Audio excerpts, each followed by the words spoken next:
If the person you think you are isn't really you, sounds strange, right? But think about it. How many choices in your life were truly your own? Since childhood, you've been told what's right, what's wrong, who you should be, and you listened. You built an identity based on expectations from parents, school, religion, society, and little by little, you drifted away from your true self. Today, you're playing a role, a character, and the scariest part, you don't even notice it. Most people live like this, conditioned, programmed, trapped in an image. They think they're free, but they're just following an invisible script. In this video, we're going to break that script. We'll dismantle the false self you were trained to become. Carl Jung once said, "Life truly begins when you find yourself." But finding yourself isn't about reinventing. It's about remembering who you were before the world told you who to be. If that hit something deep inside you, good. Because what comes next may change the way you see your mind and your life.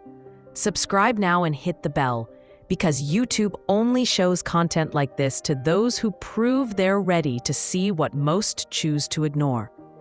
Have you ever felt like you're living on autopilot? Like you're walking a path that wasn't really yours to begin with? You wake up, go to work, follow the routine, try to please others, chase approval, and even when you succeed at something, deep down, it still feels like something's missing. That quiet emptiness, the one so many people carry without knowing why. It's a sign that you've become disconnected from your own essence. Carl Jung, one of the greatest minds in psychology, saw something most of modern science still struggles to accept. That much of who we are lives in the shadows, unconscious, repressed, forgotten. And what we call identity? It's just a fragment of who you truly are. A mask, a survival mechanism. In this video, we're going to explore that inner maze. You'll learn how your personality was shaped by invisible forces like culture, family, media, school, and how, without even realizing it, you may be living as a character, while your true self remains buried beneath layers of conditioning. Here's the question. Are you ready to dismantle the illusion? This video isn't just about Jung. It's about you, and about how reclaiming your life starts with the courage to look within, to face what most people run from. Before we dive in deeper, leave a comment. Are you living a life that truly feels like yours, or one that you were taught to accept? And if you haven't subscribed yet, now's the time. This channel is for those who seek more than easy answers. It's for those ready to break free from the wrong questions. Let's start with a difficult question. Who are you when no one is watching? Most people would respond with labels: name, job, age, interests. But those aren't you. They're conditioned responses, a learned identity. From the moment we're born, we're taught to follow an invisible script. One that defines what's acceptable, what's normal, what success looks like. As babies, we learn that smiling pleases others, crying annoys, being good brings reward, and that's when the training begins. Subtle, but powerful. With every "don't do that," "stop crying," "be strong," you bury parts of yourself, your emotions, your impulses, your truth. You become functional, but disconnected. This is where Jung's first key idea comes in, the persona. The persona is the social mask we all wear. It's not evil, it's necessary. It helps us fit in, build relationships, survive. The problem starts when you believe that you are the mask, when you confuse the role with the actor. And the more you identify with the persona, the further you drift from your full self. Pause. Breathe. Now picture an iceberg. The visible tip is your persona. Polished, acceptable, safe. But beneath the surface lies what Jung called the shadow. The shadow isn't just what you reject. It's everything you were forbidden to be, the anger you weren't allowed to express, the sensuality you were told to suppress, the sensitivity others called weakness. It's also the creativity that was dismissed, the intuition you ignored, the courage that turned into fear. The shadow holds all the parts of you that you had to hide, just to be accepted. And here's the critical point. What you reject doesn't disappear. It just moves into the basement of your mind. And from there, it quietly controls your life. That's why Jung said, until you make the unconscious conscious, it will direct your life, and you will call it fate. Think about that. How many times have you sabotaged yourself and then told yourself it just wasn't meant to be? How many times have you harshly judged someone for something you secretly repress in yourself? That's the power of projection. We cast what we deny onto others. That person who irritates you, they might reflect the parts of you you've disowned. That envy you feel, it may reveal desires you've buried. And here's the turning point. The shadow isn't your enemy. It's your map. It shows you exactly where healing begins. Integrating your shadow isn't about diving into chaos. It's about reclaiming what you lost, turning anger into strength, sadness into compassion, fear into clarity. But why do most people never go down this path? Because it's uncomfortable and painful. Looking within means facing what we've spent a lifetime avoiding. It's easier to stay distracted with work, social media, noise, status. Society doesn't want you conscious. It wants you productive. Because a conscious person doesn't conform. They question, they change, and real change is scary.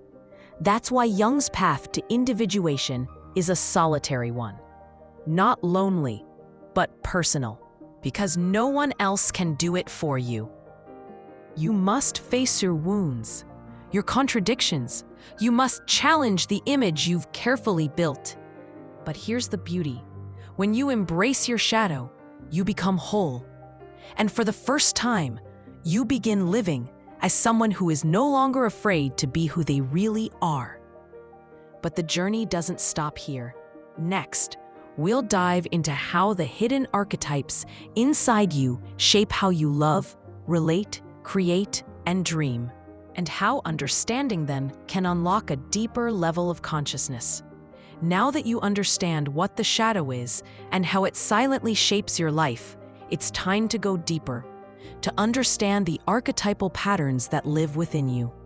Carl Jung discovered that beyond the shadow, the human psyche is filled with ancient structures called archetypes. They're like universal codes, primal forces passed down through generations of human experience. Ever noticed how the most powerful stories all seem to follow similar patterns? The hero facing a villain, the wise mentor, the call to adventure. These aren't just narrative cliches. They're living expressions of the human unconscious. And these archetypes don't just live in myths. They live inside you. One of the most powerful is the hero. This is the part of you that craves purpose, that knows you were meant for more, that longs to rise. But the hero is never alone. He always meets the enemy. And most of the time, that enemy is within. The hero inside you wants to grow, to evolve. But the shadow resists. It whispers, "You're not enough. You'll fail. Don't even try." This is the battle between transformation and the comfort zone. And here's a powerful truth. The biggest villain in your life might be your own programming. The part of you designed to survive, not to evolve. Jung believed that true growth requires confronting the unconscious. And that confrontation is painful, but essential. Let's do a quick attention reset. Close your eyes for a second. Mentally revisit the hardest moment of your life. A crisis, a collapse, a loss. Now ask, who showed up in you at that moment? Was it fear, anger, avoidance, or did something new emerge? A strength you didn't know you had. That's what archetypes do. They activate in turning points. But you can only access their power if you're brave enough to face the pain they rise from. Another vital archetype is the anima and animus, according to Jung. Every man holds an inner, unconscious feminine energy, the anima. Every woman holds an inner masculine energy, the animus. This has nothing to do with gender, it's about psychic energy. The anima represents feeling, intuition, emotional depth. The animus stands for structure, logic, drive. When these energies are imbalanced, conflict shows up. Men who reject their anima struggle to express vulnerability, to feel. Women who reject their animus hesitate to act, to lead, to speak their truth. But when these inner forces are integrated, a person becomes psychologically whole. They can feel and act, think and intuit, love and protect, create and sustain. And this leads us to the heart of individuation, becoming all of who you are. It's not about destroying the ego or achieving enlightenment. It's about recognizing all the voices within you and choosing, with awareness, which voice leads. Most people are ruled by their unconscious impulses, repeating patterns. Same mistakes, same relationships, same sabotage. But that's not fate. It's unexamined programming. What you repress controls you. What you integrate frees you. And integration isn't intellectual. It's visceral, emotional, human. It means feeling what you've avoided, revisiting wounds, questioning your truths, crying the tears you never allowed. It's like reopening old wounds so they can finally heal, for real, with presence. And only then comes transformation. Not the kind sold in books or quick fix methods, but the kind that arises when you decide deeply to face yourself. And when you do that, something shifts. You begin to feel whole, grounded, honest. Because you're no longer spending energy pretending to be someone else. You start living in alignment. And with that comes a new challenge and a new possibility. That's what we'll explore in the next part. You've made it this far. You've confronted the persona, faced the shadow, met the archetypes. But now, it's time to face the greatest illusion of all. The belief that you are a fixed self, unchanging, defined. That's just my personality. This is the deepest misunderstanding, and also the most limiting. Carl Jung and many great thinkers realized something radical. The you think you are is just a construction, a reflection, a fragment. Picture a mirror. Now imagine it shattered, each shard reflecting a different version of you. The professional you, the wounded you, the child you, the version no one sees. And then comes the question, which of these fragments is truly you? The answer might shake you, all of them and none of them. The true self, according to Jung, is larger than any identity.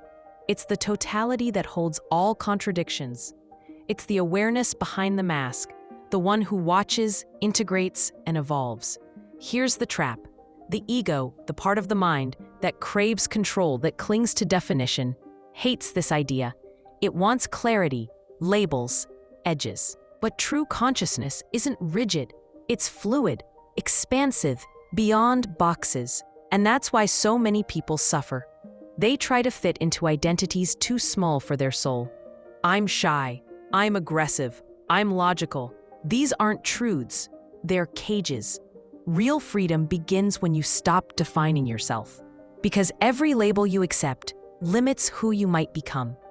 Important note, this doesn't mean you don't have an identity. It means your identity is a process, not a final product. You are always shifting, always expanding, always dying, and being reborn into new versions of yourself. And that demands a rare skill, detachment. Detachment from your image, from the past, from what people expect, from what you expected of yourself. This brings us to one of the hardest truths, the concept of symbolic death. For a new self to emerge, the old one must die. and that feels terrifying. To the ego, it's annihilation. But in truth, it's just a shell that's falling away, an outdated version finally being released. This is where most people turn back. They retreat to comfort, to the familiar. They resurrect old identities just to feel safe. But safety is an illusion. Growth hurts, but not growing hurts even more. Why? Because there's a part of you, quiet but present, that knows you were born for more. It knows there is something beyond fear, beyond repetition, beyond social roles. That part is what Jung called the self, the organizing center of the psyche, the whole, the part that holds all archetypes, all experiences, all possibilities. And once you begin to live from that place, something profound shifts. You stop reacting and start responding. You stop comparing and start creating. You stop hiding and start showing up. And that changes everything. Your relationships become more authentic. Your work gains purpose. Your life finally starts to feel aligned, not because it's perfect, but because you've stopped pretending. But here's the final challenge. The world doesn't want you whole. The world wants you functional, productive, obedient, fitting in. But you weren't born to be a cog in someone else's machine. You were born to become who you truly are, fully. And that takes courage. The courage to disappoint, to let people down, to say, I don't know, to begin again, to choose the unknown. This is the final invitation.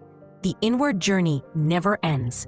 There's no point where you'll say, I found myself, I'm done. Because finding yourself is like looking at the stars. The deeper you gaze, the more you realize the infinite is within you. So now, the choice is yours. You can continue living as a copy, or begin truly your return home. And in the next video, we'll explore the signs that you're awakening to your real self, and how not to lose yourself along the way. But just when you think you've uncovered the truth, another question emerges. What if even your desire to find yourself is part of the illusion? What if the constant urge for clarity, identity, and self-definition is just another mask, a more sophisticated version of control? Because here's something nobody tells you. Even the spiritual path can become a trap, a race to be authentic, to be conscious, to become a better self. But sometimes, in the pursuit of being someone, we forget how to simply be. This is the paradox. Because finding yourself is like looking at the stars. The deeper you gaze, the more you realize the infinite is within you. So now the choice is yours. You can continue living as a copy, or begin, truly, your return home. And in the next video, we'll explore the signs that you're awakening to your real self, and how not to lose yourself along the way. But just when you think you've uncovered the truth, another question emerges. What if even your desire to find yourself is part of the illusion? What if the constant urge for clarity, identity, and self-definition is just another mask, a more sophisticated version of control? Because here's something nobody tells you. Even the spiritual path can become a trap, a race to be authentic, to be conscious, to become a better self. But sometimes, in the pursuit of being someone, we forget how to simply be. This is the paradox. Yes, knowing your shadow, understanding your archetypes, connecting to your deeper self, all of that is powerful. But real freedom begins when you stop trying to fix yourself, when you realize that the person you've been trying to become is already here, beneath the layers, behind the noise, still, aware, whole. You don't need another label. You need space. Space to listen, to feel, to remember. And that's exactly what we're going to explore next. Because in the next video, we're not going to talk about more techniques. We're going to talk about what happens when you stop searching and something greater starts unfolding through you. Trust me, you don't want to miss this. Thanks for watching, and I'll see you in the next video.